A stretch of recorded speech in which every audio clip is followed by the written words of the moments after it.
Hi hello అందరికీ నమస్కారం. నేను మీ Priya Dasari. Welcome to I Dream Media. So recent టైమ్స్లో చూసుకున్నట్లయితే మనకి కోల్కతా వెస్ట్ బెంగాల్ రేప్ కేస్ అనేది చాలా ఎక్కువగా చూస్తున్నాము. ట్రెండింగ్లో ఉంది అండ్ ఎక్కడ యూట్యూబ్లో చూసినా టీవీలో చూసినా ఇదే న్యూస్ చూస్తూ ఉన్నాము. సో ఈ న్యూస్ పైన అసలు ఫ్యాక్ట్స్ ఏంటి, మిత్స్ ఏంటి అండ్ సొసైటీలో ఇటువంటివి ఎందుకు ఇంక్రీజ్ అవుతున్నాయి అండ్ ఇంక్రీజ్ అవుతున్నప్పటికీ కూడా ఎందుకు సరైన చట్టాలు రావట్లేదు, ఈ విషయాలపైన మాట్లాడడానికి మనతో అడ్వకేట్ ప్రమోద్ గారు ఉన్నారు. ఆయనతో మాట్లాడి మరిన్ని విషయాలు తెలుసుకుందాం. హాయ్ అండి. నమస్తే. సో రీసెంట్గా చూసుకున్నట్లే అంటే ఇది ఇప్పుడు ట్రెండింగ్లో ఉంది కాబట్టి దీని గురించి మాట్లాడుతున్నాం మనం. కోల్కతా వెస్ట్ బెంగాల్కి డాక్టర్ ట్రెండింగ్ అనలేము, కాకపోతే it's very sad incident. So అంతకు ముందు కూడా చాలా ఇన్సిడెంట్స్ ఇలా జరుగుతూ వచ్చాయి, రేప్ ఇన్సిడెంట్స్. సో దీన్ని అసలు ఎలా చూడాలంటారు? సో యాక్చువల్గా ఫస్ట్ బేసిక్గా మాట్లాడాలంటే ఇది ఒక ఓన్లీ కల్కత్తా ఆర్ ఇది వెస్ట్ బెంగాల్ స్టేట్ గురించి మాట్లాడడం కాకుండా ఇది ఒక నేషనల్ ఇష్యూ లాగానే మనం ట్రీట్ చేయాల్సి వస్తుంది. ఎందుకంటే ఆల్ ఓవర్ ఇండియాలో రేప్ కేసెస్ జరుగుతున్నాయి. ఇప్పుడు మనకు 2012లో నిర్భయ కేసు వచ్చింది. దాని తర్వాత వాళ్ళకి శిక్ష 8 years తర్వాత 2020లో పడ్డది. కాకపోతే ఇది ఓన్లీ వెస్ట్ బెంగాల్ కేసు అనకుండా మనం ఇది నేషనల్ ఇష్యూ లాగానే మనం ట్రీట్ చేయాల్సి వస్తుంది. సో బేసిక్గా ఈ ఆర్జికార్ కాలేజ్లో ఏదైతే ఇన్సిడెంట్ అయ్యిందో అది very sad incident and horrific incident. So మనకి సుప్రీంకోర్టు సుమోటో కేసు లాగా తీసుకున్నది. సో సుమోటో కేసు అంటే ఇప్పుడు మనకి డైరెక్ట్గా ఇప్పుడు ఎవరు అప్పీల్ చేసే అవసరం లేదు, పిటిషన్స్ చేసే అవసరం లేదు. కోర్టు వాళ్ళంతలో వాళ్ళే అది సుమోటో లాగా స్వీకరించేసింది కేసుని. సో ఫ్యాక్ట్స్ దగ్గరకు వస్తే ఫస్ట్ ఫ్యాక్ట్ ఏముంది అంటే వాళ్ళ పేరెంట్స్కి ఇది ఒక సూసైడ్ కేసు అన్నట్టు ఫస్ట్ చెప్పారు. అండ్ బాడీ కూడా ఆఫ్టర్ 3 hours ఇచ్చారు. అండ్ ఎఫ్ఐఆర్ కూడా మనకి ఈవినింగ్ వరకు ఎఫ్ఐఆర్ చేయలేదు. సో మెయిన్ అక్కడ మనకు సుప్రీంకోర్టు ఏం క్వశ్చన్ చేస్తుందంటే బాడీ ఎందుకు హ్యాండ్ ఓవర్ చేయలేదు, ఫస్ట్ సూసైడ్ అని చెప్పి ఎందుకు చెప్పారు, అండ్ మన ఎఫ్ఐఆర్ కూడా లేట్గా ఎందుకు ఫైల్ చేశారు అన్నది ఫస్ట్ మెయిన్ పాయింట్. దాని తర్వాత ఏమైంది అంటే మనకి ఎఫ్ఐఆర్ ఫైల్ చేసిన తర్వాత ఒక 7,000 పీపుల్ హాస్పిటల్లోకి చొరబడ్డారు. సో యాక్చువల్గా దానివల్ల అక్కడ హాస్పిటల్లో ఏవైతే ఎవిడెన్సెస్ ఉంటాయో సిబిఐ వాళ్ళకి హ్యాండ్ ఓవర్ చేసింది కాబట్టి కేసు ఎవిడెన్సెస్ ఏవైతే ఉంటాయో అవి ట్యాంపర్ అయ్యే ఛాన్సెస్ కూడా ఉంటాయి. సో సుప్రీంకోర్టు ఏం క్వశ్చన్ చేసిందంటే పోలీస్ వాళ్ళు ఏం చేస్తున్నారు అంటే 7,000 పీపుల్ ఒకటేసారి లోపలికి వెళ్ళేంత వరకు పోలీస్ వాళ్ళు ఏం చేస్తున్నారు అన్నది ఇంకొక థింగ్. సో యాక్చువల్గా ఆ కేసు వరకు వచ్చేంత వరకు ఒక అమ్మాయి చనిపోవడం అన్నది ఒక బాధాకరమైన విషయం కాబట్టి ఆబ్వియస్లీ పబ్లిక్ అన్నది రియాక్ట్ అవుతుంది. అండ్ మోర్ ఓవర్ తను ఒక డాక్టర్, ఇంకో ఏంటంటే ఆమె పీపుల్కి సేవ చేయాలని చెప్పి ఈ ఫీల్డ్లోకి వచ్చే ఉంటుంది. అలాంటి అమ్మాయి మీద ఇలాంటి రేప్ అవ్వడం అన్నది చాలా బాధాకరం. సో అయితే మమతా బెనర్జీ గారు కూడా కొంచెం సపోర్ట్ చేస్తున్నట్టు ఎవరైతే ఇది చేసిన వాళ్ళు ఉన్నారో బేసిక్గా విమెన్గా అండ్ యాజ్ ఎ రెస్పాన్సిబుల్ రోల్లో ఉన్నప్పుడు ఈమెకి సపోర్ట్ చేయాలి. ఎవరైతే రేప్ అయ్యారో విక్టిమ్ ఎవరున్నారు, కానీ ఆమె సపోర్ట్ చేయకుండా రివర్స్ లో మాట్లాడారు. నెగటివ్ కామెంట్స్ మెన్ అని పక్కకు పెడితే ప్రతి ఒక్కరు సపోర్ట్ చేయాల్సింది విక్టిమ్ కే ఉమెన్ మెన్ అని పక్కన అనేసి మరి వేరే వాళ్ళకి సపోర్ట్ చేయడం. సో వేరే వాళ్ళకి సపోర్ట్ చేసింది అన్నట్టు కాదు. ఇప్పుడు అక్కడ కూడా చాలా గొడవలు జరుగుతున్నాయి. సో ఇప్పుడు మొత్తం ఒకటేసారి అందరూ ఒకటేసారి పడిపోయేసరికి ఇప్పుడు 7,000 పీపుల్ జాయిన్ అయినారు అంటే అక్కడ లా అండ్ ఆర్డర్ ఇష్యూ కూడా వచ్చే ఉంటది. సో ఆబ్వియస్లీ ఆమె అది కూల్ చేయడానికి కొంచెం అంత ఎక్కువ కాలేదు అని చెప్పి కప్పిపుచ్చడానికే చూసుంటారు, కానీ ఎవ్వరు సపోర్ట్ చేయరు అనుకుంటున్నాను నేను. అంటే సో ఇంతకు ముందు పోర్ష్ ఇన్సిడెంట్ కూడా ఒకటి అయింది కదా పూణేలో, యాక్సిడెంట్ అయినప్పుడు. సో అప్పుడు కూడా ఏం జరిగిందంటే ఒక బిగ్ బిల్డర్కి సంబంధించిన వాళ్ళ అబ్బాయి అవ్వడం వల్ల కంపెనీ వాళ్ళే వచ్చి ఇది కంపెనీలో మ్యానుఫ్యాక్చరింగ్ డిఫాల్ట్ అనేసి చెప్పారు.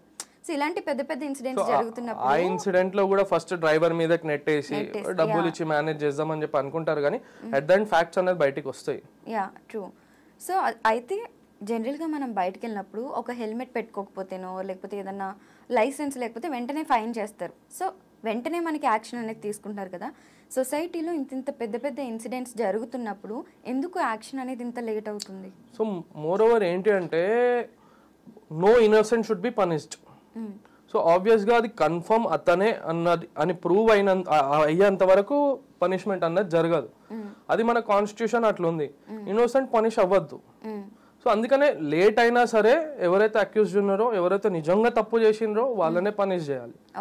దాని వల్లనే ఈ డిలే అంతా అవుతుంది. ఇప్పుడు నిర్భయ కేసులోనే 2012లో అయితే 2020లో వచ్చింది దాని జడ్జిమెంట్. ఆ 4 members కి ఉరి తీసిండ్రు. సో అట్లనే 2017లో ఒక కేసు ఉంది ఉన్నావులో, యూపీ ఉన్నావు. 2019లో మన హైదరాబాద్ లో అయింది కేసు. 2024లో ఇప్పుడు వెస్ట్ బెంగాల్లో. సో అట్లని చెప్పి ఇప్పుడు 2012 నిర్భయ కేసు ఏదైతే ఉందో దాని లోపల ఒక మైనర్ ఉన్నాడు, తనకు ఉరేయలేదు. ఇప్పుడు తప్పు చేసింది మైనర్ అయినా సరే ఉరేయాలి అని చెప్పి మనం వాదించలేం కదా, మన కాన్స్టిట్యూషన్ అట్లుంది అంతే. అంటే కాన్స్టిట్యూషన్ తప్పుగా ఉంది అనుకోవచ్చా? తప్పుగా ఉందని కాదు, అదే చెప్తున్నా కదా, no innocent should be punished. Okay, I will agree with your words. కానీ ఇలా 2012 నుండి 20లోని 17 నుండి 25లో ఇలా జరిగినవి చాలా తక్కువ కేసెస్. బట్ చాలా మంది ఎస్కేప్ అయిపోతున్నారు మిడిల్లో. ఇప్పుడు ఒక ఇన్సిడెంట్ అయింది, 2 years లాగ్ అయిపోద్ది, 2 years తర్వాత అందరూ మర్చిపోతారు. ఈ ప్రొటెస్ట్లు ఇవన్నీ చేస్తారు. అదే ఒకటి జనాలలో కూడా మార్పు ఏది వచ్చిందని చెప్పి నేను అనుకుంటున్నానంటే, 2012లో ఒక అమ్మాయి డ్రెస్ అట్లా వేసుకుంది, ఒక అమ్మాయి డ్రెస్ ఇట్లా వేసుకుంది, అందువల్ల రేప్ అయింది. ఆ అమ్మాయి నైట్ 10 గంటలకి 12 గంటలకి బయట ఎందుకు తిరగాలి, దానివల్లనే రేప్ అయింది అని చెప్పి ఉండే. కానీ ఇప్పుడు జనాల మైండ్ సెట్ కూడా మారింది, కొంచెం చేంజ్ అయ్యింది. ఆ ప్రొటెస్ట్ల వల్లనో అనుకోండి, లేదా ఈ సోషల్ మీడియా వల్లనో అనుకోండి, కొంచెం మారింది. సో దానివల్ల చేంజెస్ అన్నది కొంచెం కొంచెంగా వస్తుంది, కానీ టోటల్గా వెళ్ళిపోతుంది అని చెప్పి అనలేను. ఇప్పుడు ఆల్ ఓవర్ ఇండియాలో ఎవ్రీ 51 minutesకి ఒక రేప్ జరుగుతుంది. సో ప్రతి ఒక్కటి బయటికి రావట్లేదు. ఇట్లా ఈ నిర్భయ లాంటిదో, ఈ మన శంషాబాద్ లో జరిగిన రేప్ లాంటిదో, లేదా ఈ వెస్ట్ బెంగాల్ లాంటిది మాత్రమే బయటకు వస్తుంది. అది ప్రజల్లో వాళ్ళంతా వాళ్ళకి రావాలి. ఒక ఉమెన్ ని ఎట్లా ట్రీట్ చేయాలి అన్నది వాళ్ళ లోపల వాళ్ళు మంచిగా ఉండాలి అంతే. సో అసలు ఒక రేప్ అటెంప్ట్ జరిగిందంటే దానికి ఎటువంటి శిక్షలు ఉన్నాయి ప్రెసెంట్? సో ఇప్పుడు యాక్చువల్గా అయితే బేసిక్ 10 years ఇంప్రిజన్మెంట్ నుండి స్టార్ట్, కానీ but then 10 years to 10 lakhs fine plus life imprisonment plus hang చేయడం అన్నది కూడా ఇప్పుడు పబ్లిక్ ఇంట్రెస్ట్ లిటిగేషన్ నుండి తెలుస్తుంది మనకి. ఓకే, ఇప్పుడు బిఎన్ఎస్ అనేసి కొత్త చట్టాలు వచ్చాయి కదా, బుక్ అంతా మారింది. సో ఇందులో ఏముంది రేప్ గురించి? రేప్ గురించి ఇది మన రేప్ వచ్చేసి సెక్షన్ 64 వస్తుంది, మర్డర్ వచ్చేసి సెక్షన్ 103 వస్తుంది. సో రేప్ గురించి అదే ఉంది. మన ఇప్పుడు నేను చెప్పాను కదా, 10 years imprisonment, life imprisonment and fine or both. Okay, ఇప్పుడు బ్యాక్లో మనం చూసుకున్నట్లయితే రేప్ అటెంప్ట్స్ అనేవి కామన్గా చూస్తూనే ఉన్నాం. మెయిన్గా దీని గురించి ఎందుకు మాట్లాడుతున్నామంటే లైక్ చాలా ఎక్కువ చూస్తున్నాము. అండ్ లైక్ ఆఫ్టర్ మ్యారేజ్ తర్వాత కూడా విమెన్ కన్సెంట్ లేకుండా టచ్ చేయకూడదు అనేసి మనకి చాలా ఉన్నాయి. బట్ బిఫోర్ మ్యారేజ్ అసలు తెలియని స్ట్రేంజర్స్ చేయడం వల్ల ఇది ఎక్కువ. సో ద థింగ్ ఈస్, ఏదైనా సరే మెన్ యాక్సెప్ట్ చేయడం మీదనే ఉంటది, ఉమెన్ కన్సెంట్ తోని మెన్ కూడా యాక్సెప్ట్ చేయడం మీదనే ఉంటది. సో నేనేమంటున్నానంటే, కన్సెంట్ లేకుండా నిజంగానే అది ఏం చేయలేము. మన పవన్ కళ్యాణ్ గారు చెప్పినట్టు కూడా కన్సెంట్ లేకుండా మనం ఏం చేయలేము. సో నా ప్రకారం నేను ఏం చెప్తున్నానంటే, చాలా మంది ఫేక్ కేసెస్ కూడా రిపోర్ట్ చేస్తున్నారు. అంటే ఉమెన్ కి కూడా ఇది ఒక ఆయుధం లాగా అయింది కదా. ఇప్పుడు కలిసి తిరుగుతారు, చేస్తారు, మెన్ అండ్ ఉమెన్ కలిసి తిరుగుతారు, చేస్తారు. ఒకవేళ చిన్న డిస్టర్బెన్సెస్ వచ్చేస్తే రేప్ కేసెస్ ఫైల్ చేస్తున్నారు. ఇప్పుడు నేనే కొన్ని ఫేక్ కేసెస్ నా దగ్గరకు వస్తే నేను యాక్సెప్ట్ చేయలేదు, ఎందుకంటే ఆ ఫ్యాక్ట్స్ వాళ్ళు మాట్లాడేటప్పుడు అర్థమవుతుంది. సో ఉమెన్ కి కూడా ఇది ఒక ఆయుధం లాగా అయిపోయింది. Okay, if in case men ఎటువంటి తప్పు లేకుండా సో నా మీద రేప్ అటెంప్ట్ అయింది అనేసి అమ్మాయిలు కానీ కేసు పెడితే, సో దానికి ఏమన్నా అబ్బాయిలకి ఏమన్నా ఉన్నాయా? అసలు అబ్బాయిలకు అసలు బేసిక్ గా చెప్పాలంటే ఏం లేవు. ఆ ఫ్యాక్ట్స్ ప్రూవ్ చేసుకోవడం మెయిన్ ఫస్ట్ థింగ్. ఒక అమ్మాయి రేప్ అయింది అని చెప్పి వెళ్ళి కంప్లైంట్ ఇచ్చిందంటే అబ్బాయిని తీసుకొని వెళ్తారు పోలీస్ వాళ్ళు, ఎఫ్ఐఆర్ ఫైల్ చేస్తారు. ఫ్యాక్ట్స్ అనేది తర్వాత వాళ్ళు ప్రూవ్ చేసుకోవాలి. ఇప్పుడు మెడికల్ టెస్ట్ లో అదంతా, ఇప్పుడు లివ్ ఇన్ రిలేషన్షిప్ లో ఉంటారు. లివ్ ఇన్ రిలేషన్షిప్ లో ఉన్నప్పుడు ఆబ్వియస్లీ తెలుగు ఫిజికల్. ఆ ఫిజికల్ అయిన తర్వాత ఇప్పుడు పెళ్లి చేసుకోను అంటున్నాడు అని చెప్పి చీటింగ్ కేసు, రేప్ కేసు వేసే వాళ్ళు కూడా ఉన్నారు.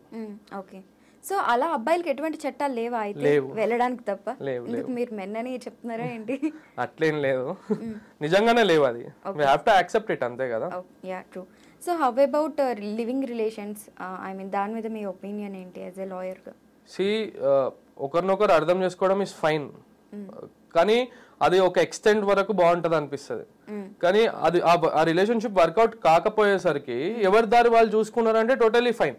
మళ్ళీ ఆ అమ్మాయిని కానీ అబ్బాయి టార్చర్ పెట్టడం, అబ్బాయిని అమ్మాయి టార్చర్ పెట్టడము, అది that is not correct. Okay, so ఫస్ట్లో ఓయోస్కి చాలా రైట్స్ ఇవన్నీ జరుగుతూ ఉండే కదా, మరి ఇప్పుడు కోలివ్స్, స్టాంజా లివింగ్ అనేసి చాలా వచ్చేసాయి, చాలా ఫ్యాషన్ అయిపోయింది. ఇప్పుడు మొత్తం ప్రతి ఏరియాలోని కూడా మెన్స్ అండ్ ఉమెన్స్ హాస్టల్స్ ఎన్ని అయితే ఉన్నాయో, కోలివ్, స్టాంజా లివింగ్ కూడా అన్నీ ఉన్నాయి. సో ఓయోకి వెళ్ళడానికి అన్ని సర్టిఫికెట్లు అన్ని జస్ట్ అవర్స్ ఉంటారు, ఒక రోజు ఉంటారు మహా అయితే. కానీ స్టాంజా లివింగ్స్ ఎలా మరి గవర్నమెంట్ అప్రూవల్ ఇచ్చింది? అది ఇంకా ఇప్పుడు ఈక్వాలిటీ గురించి మాట్లాడదాం first. Men and women are equal అన్నప్పుడు దే ఆర్ లివింగ్ ఈక్వల్లీ అన్నప్పుడు, ఉండే ఉమెన్ కి ప్రాబ్లం లేనప్పుడు, if they feel safe there, if they don't have any problem, we can't do anything, not even government do anything, right? Ya true. So ఇప్పటి వరకు మనం back to rape case ఏదైతే జరిగిందో దానిలో చూసుకున్నట్లయితే, సో ఇప్పటి వరకు ఎటువంటి శిక్షలు పడడానికి ఛాన్స్ ఉంది సంజయ్ అనే పర్సన్ అనేసి ఒకరి మీదకి వచ్చారు. సో మెయిన్ థింగ్ నేను ఇంకొకటి చెప్పాలనుకుంటున్నాను, మీడియాకు కూడా కొంచెం చెప్పాలనుకుంటున్నాను. The thing is supreme court ఒక క్వశ్చన్ వేసింది, అసలు రేప్ విక్టిమ్ ది ఫొటోస్ కానీ ఐడెంటిటీ కానీ ఏది రివీల్ అవ్వద్దు. But then all over social media photos, victim photos, victim name అంతా రివీల్ అయిపోయింది. సో బ్యాక్ దెన్ అది 100% అక్కడ ఉన్న వాళ్ళకైతే తెలుస్తుంది తను ఎవరో అన్నది, కానీ అట్లా రివీల్ చేయడం కూడా కరెక్ట్ కాదు. సో శిక్షల వరకు వస్తే ఇప్పుడు ఇది నేషనల్ ఇష్యూ అయిపోయింది, ఎవ్రీ స్టేట్ లో దీన్ని ప్రొటెస్ట్ చేస్తున్నారు. సో ఆబ్వియస్లీ లైఫ్ ఇంప్రిజన్మెంట్ కన్నా తనని హ్యాంగ్ చేస్తారనే మేము అందరం నమ్ముతున్నాం. ఓకే. సో ఇలాంటివి ఏమన్నా ఇన్సిడెంట్స్ మీకు తెలిసినప్పుడు మీ సైడ్ నుండి వాయిస్ రేస్ చేయడానికి అటువంటిది ఏమైనా ఛాన్స్ ఉంటుందా యాజ్ ఎ లాయర్గా? 100%. ఇప్పుడు విక్టిమ్ కి న్యాయం దొరకాలి అని చెప్పి అనుకున్న తర్వాత కంపల్సరీ మేము వాయిస్ రేస్ చేయాలి కదా. చూడండి, ఒక కేసుని తప్పియాలన్న అడ్వకేట్, ఒక కేసులో ఇరికియాలన్నా సరే అడ్వకేటే. సో ఆబ్వియస్లీ ఇప్పుడు కానీ ఈ సుమోటో కేసులో ఎట్లా అంటే అడ్వకేట్స్ తో పని లేకుండా డైరెక్ట్ సుప్రీం కోర్ట్, హైకోర్ట్ కి మాత్రమే ఛాన్సెస్ ఉంటుంది. సుమోటో కేసు లాగా తీసుకున్నారు కాబట్టి వాళ్ళే ఫ్యాక్ట్స్ అన్ని చూసుకొని వాళ్ళే శిక్షిస్తారు. ఒకరు అపీల్ చేయాల్సిన అవసరం లేదు, ఒకరు పిటిషన్ చేయాల్సిన అవసరం కూడా లేదు. Okay. But when it comes to reality మాట్లాడుకున్నట్లయితే ఈ కోర్టు ఇవన్నీ కూడా ప్రూఫ్సే కావాలంటారు. 100%. సో ఈ రోజుల్లో ఇప్పుడున్న టెక్నాలజీ ప్రకారము పరువు లైక్ పలుకుబడి డబ్బు ఉన్న వాళ్ళు తారుమారు చేయగలరు కేసుల్ని. సో చాలా మంది తప్పించుకుంటారు ఈజీగా. What do you say? తప్పించుకుంటారు అంటే ఇంకా అసలు ప్రాపర్ కోర్ట్ ఓన్లీ ఎవిడెన్స్ ను నమ్ముతుంది. ఇప్పుడు మీరు చెప్తానో నేను చెప్తానో నమ్మదు. ఆ ఎవిడెన్స్ అన్నది లేదు అన్న టైంలో ఏం చేయలేము మనం కూడా. సో అది ఎవిడెన్స్ లేనప్పుడు అమాయకులు ఎవరైతే ఉన్నారో వాళ్ళు బలవుతున్నారు. అట్లా చాలా కొన్ని థౌజండ్స్ ఆఫ్ కేసెస్ ఉన్నాయి. ఏం చేయకుండా జైలుకి వెళ్ళి తను ఇన్నోసెంట్ అని చెప్పి కొన్ని ఒక 13-14 ఇయర్స్ తర్వాత ప్రూవ్ అయ్యి, అంటే తన లైఫ్ అంతా వెళ్ళిపోయింది. ఒక 13 years 14 years అంటే లైఫ్ ఇంప్రిజన్మెంట్. అదంతా అయిపోయిన తర్వాత బయటకు వచ్చిన తర్వాత సారీ అని చెప్పి కోర్టు కంపెన్సేషన్ ఇస్తుంది వాళ్ళకి. ఇప్పుడు ఇన్నోసెంట్ ఎవరైతే తప్పు చేశారో వాళ్ళు బయట హాయిగా తిరుగుతున్నారు. ఆబ్వియస్ ఇప్పుడు మర్డర్ చేసిన వాళ్ళు కూడా ఇప్పుడు ఇంకొక కేసులో 2019 ఒక రేప్ కేసులోనే 2017 ఒక రేప్ కేసులో ఆ విక్టిమ్ బెయిల్ మీద బయటకు అక్యూజ్ బెయిల్ మీద బయటకు వచ్చాడు. వచ్చిన తర్వాత ఎవరైతే విక్టిమ్ ఉన్నారో వెళ్ళి వాళ్ళ అమ్మని చంపేశాడు. What 22 years. ఓకే. సో ఇట్లా ఇప్పుడు బాబాలు కూడా ఉన్నారు, సమ్ బాబాస్ ఉన్నారు కదా, వాళ్ళు కూడా బెయిల్స్ మీద బయటకు వస్తా ఉన్నారు. ఒక బాబా అయితే 27th టైం ఇది బెయిల్ మీద బయటకు రావడం. సో కొన్ని లూప్ హోల్స్ అట్లా ఉన్నాయి, మనం ఏం చేయలేము. సో మీరు యాజ్ ఏ క్రిమినల్ లాయర్ కాబట్టి మీరు చూసిన కేసులో వర్స్ట్ కేసు ఏంటి? అంటే మీకు కూడా కొంచెం గూస్ బంప్స్ ఇచ్చిన కేసు లాంటివి ఏమన్నా ఉన్నాయా? సో నాకైతే ఈ శంషాబాద్ 2019 కేసే, మన డాక్టర్ గారు ఉన్నారు కదా, తనని మన సజ్జనార్ గారు వాళ్ళని ఎన్కౌంటర్ చేశారు 4 members ని. That was the good case. అంటే నాకు బ్యాడ్ ఎక్స్పీరియన్స్ చెప్పాను. The thing is that is bad experience, but దాన్ని ఇన్స్టెంట్ శిక్ష వేసేసి సజ్జనార్ గారు ఎవరైతే ఉన్నారో తను ఇన్స్టెంట్ గా రియాక్ట్ అవ్వడం అన్నది ఐ ఫెల్ట్ గుడ్. ఆ ఇన్సిడెంట్ బ్యాడ్ అయినా సరే, సాడ్ ఇన్సిడెంట్ అయినా సరే, మొత్తం ప్రొటెస్ట్లు జరిగినా సరే, but the way police reacted I felt very good. Okay. So social మీడియాలో కొన్ని కామెంట్స్ చూసినట్లయితే మరీ ఇంత దరిద్రమైన సొసైటీలో మనం ఉన్నామా అన్నట్టుగా ఉందన్నమాట. సో ఆ కామెంట్స్ కూడా చాలా పిక్చర్స్ బయటకు వచ్చాయి. ఈ అమ్మాయి పిక్చర్ ఏదైతే ఉందో అది పెట్టి ఆ 10 members నేను ఉంటే బాగుండు, ఓకే అమ్మాయి 10 members సాటిస్ఫై చేయగలిగిందంటే గ్రేట్, ఇలాంటి చెత్త కామెంట్స్ వస్తున్నాయి. సో దాని మీద మీ రియాక్షన్ ఏంటి? ఆబ్వియస్లీ పోలీస్ యాక్షన్ తీసుకోవాలి అలాంటి వాళ్ళ మీద. అంటే వాళ్ళ మైండ్ సెట్ అట్లా ఉంది అన్నప్పుడు వాళ్ళు కూడా తప్పు చేయడానికి వెనకాడారు. సో ఆబ్వియస్లీ వాళ్ళని ఫిల్టర్ చేయాలా. ఇప్పుడు కొంతమంది ఉమెన్ కూడా దానికి రిప్లై ఇచ్చారు. కొంతమంది ఒక సాడ్ పోస్ట్ పెడితే దాని లోపల స్పెల్లింగ్ మిస్టేక్స్ కూడా ఎత్తుకుతున్నారు. సెంటెన్స్ కరెక్ట్ లేదు, ఈ స్పెల్లింగ్ కరెక్ట్ లేదు అని ఒక ఉమెన్, అది కూడా రేప్ కి రిలేటెడ్ ఒకరు వాళ్ళ ఫ్రెండ్ ఎవరో పోస్ట్ చేస్తే, వెస్ట్ బెంగాల్ కేసులో వాళ్ళ ఫ్రెండ్ ఎవరో పోస్ట్ చేస్తే దాని లోపల స్పెల్లింగ్ మిస్టేక్స్ ఉమెన్ కూడా ఎత్తుకుతున్నారు. సో ఇలాంటి వాళ్ళని అయితే మనం ఆబ్వియస్ గా వాళ్ళ మైండ్ సెట్ చెడిపోయే ఉంటది.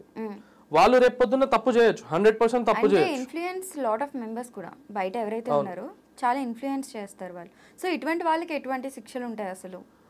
అంటే వాళ్ళకి శిక్షలు ఏముంటాయండి, వాళ్ళు ఊరికే వాళ్ళ కమెంట్స్ పెడుతున్నారు, వాళ్ళ వ్యూస్ చెప్తున్నారు. అది అంత పెద్దగా మాట్లాడే శిక్ష అంత అంటే అది లైట్ లోకి వచ్చేంత శిక్ష ఏమి ఉండదు.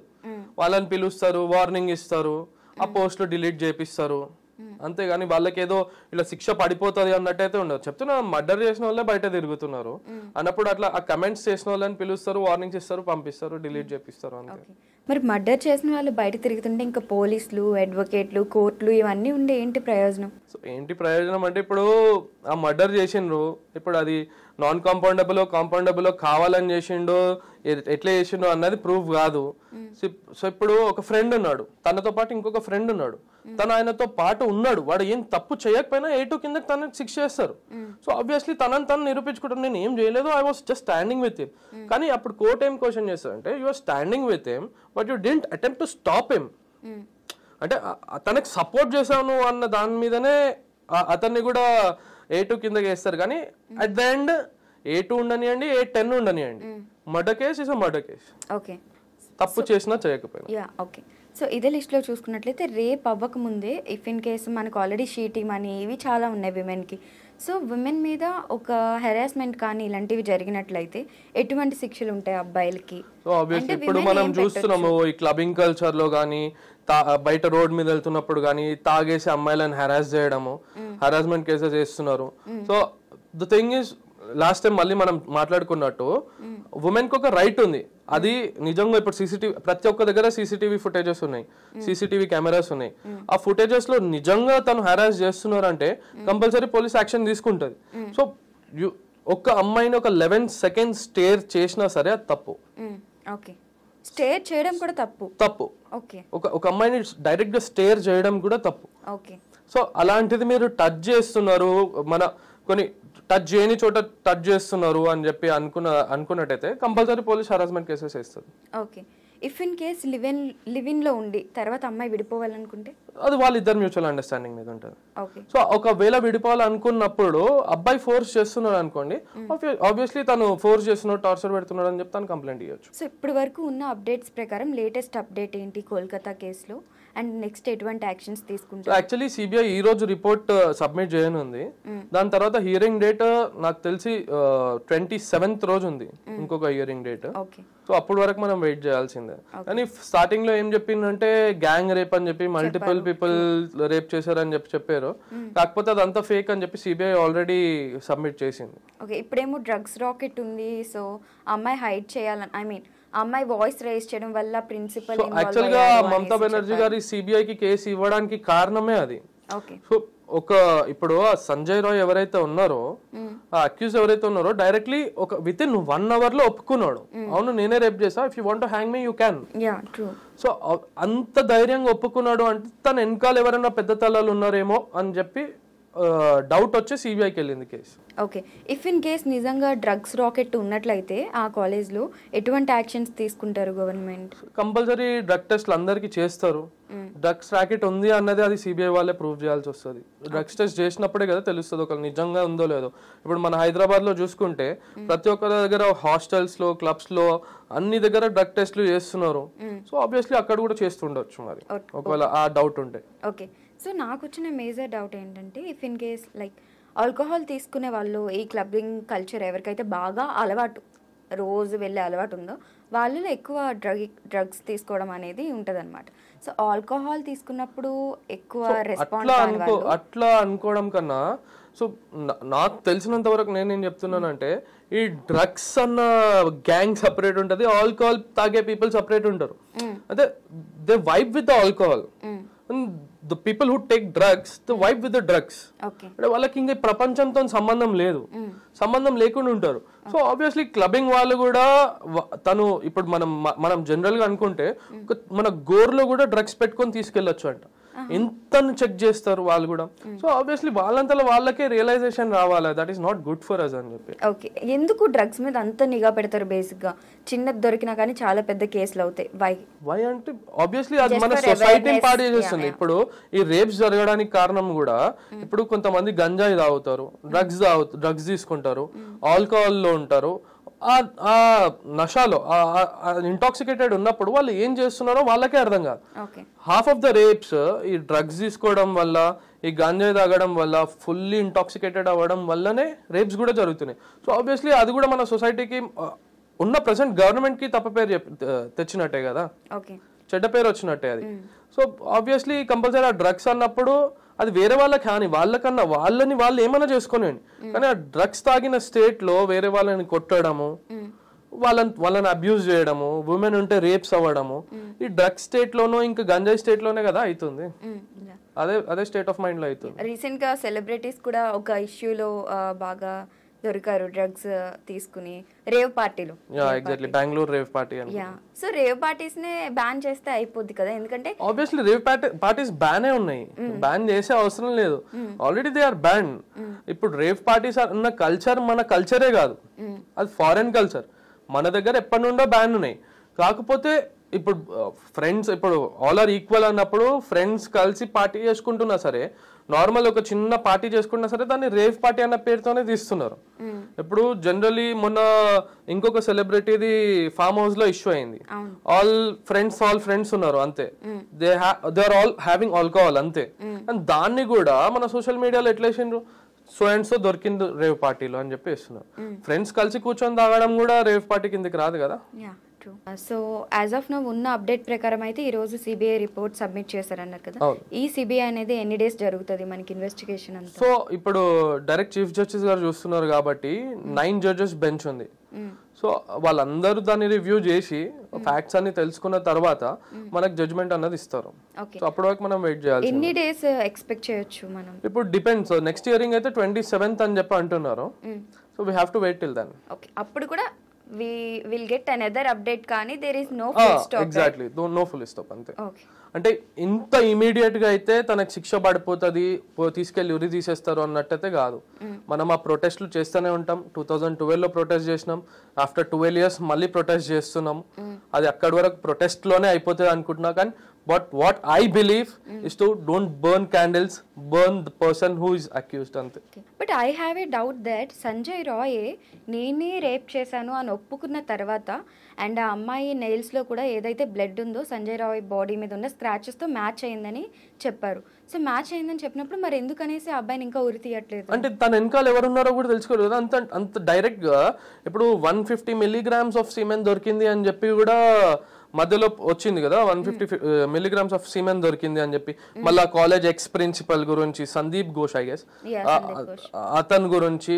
సో వెనకాల ఏం జరుగుతున్నది అని కూడా తెలుసుకోలేదు కదా. ఇప్పుడు ఇతను ఒక్కరిని శిక్షించేస్తారు, వెనకాల వాళ్ళు అందరు తప్పించుకుంటారు కదా. బట్ ఒకరిని తీసేస్తే ఫస్ట్ లిస్ట్ లో నుండి ఒకటి వెళ్తాడు కదా, మళ్ళీ బయటికి ఫ్యాక్ట్స్ ఎట్లా రావాలా? తన నుండే కదా చెప్పించుకోవాలా ఫ్యాక్ట్స్. ఇప్పుడు సిబిఐ ఎంక్వైరీ ఎంత చేసినా సరే మన దగ్గర ఒక ఎవిడెన్స్ ఉంది, ఒక పర్సన్ ఉన్నారు, తన దగ్గర నుండే కదా ఫ్యాక్ట్స్ అన్ని స్వీకరించాలి. Thank you so much for your time. So చూసారు కదండి, ఇది మనకి సోషల్ మీడియాలో ఎక్కడ చూసినా సరే కరెంట్ ఇన్సిడెంట్ ఇదైతే చాలా ఎక్కువ ఉంది. సో మనం మాత్రం జస్టిస్ జరగాలనే ప్రే చేద్దాము చనిపోయిన డాక్టర్ ఎవరైతే ఉన్నారో. ఎందుకంటే మనకి ఏదైనా ప్రాబ్లం వస్తే మనం డాక్టర్ దగ్గరికి వెళ్తాము. సో అటువంటి డాక్టర్స్ని కూడా రేప్ చేసి చంపేస్తున్నారంటే అసలు ఎటువంటి సొసైటీలో ఉన్నామనేది we have to think. That's it.